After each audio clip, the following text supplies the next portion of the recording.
नवरोबाचा birthday झाला, anniversary झाली, तरी पण आम्ही हॉटेलमध्ये जेवायला गेलोच नव्हतो. कारण कशाला जायचं, घरी तर सगळं बनतं आणि का असं झालं होतं.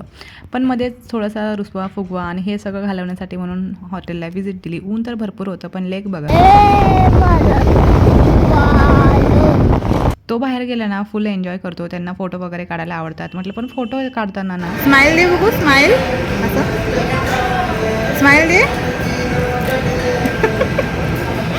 असं असतं आमचं कायम, कारण आम्हाला स्माईलच देता येत नाही. मग आम्ही स्टार्टरमध्ये खूप सारे मेनू खाल्लं. नंतर जो लंच होता ना, तो पण खूप सारा मतलब हेवी पण होता आणि टेस्टी पण होता. कितीतरी जास्त प्रकारचे, म्हणजे जे बघितले नव्हते ना, असे प्रकार पण होते. पण खाऊन खाऊन खाणार किती, पोट फुगेल ना.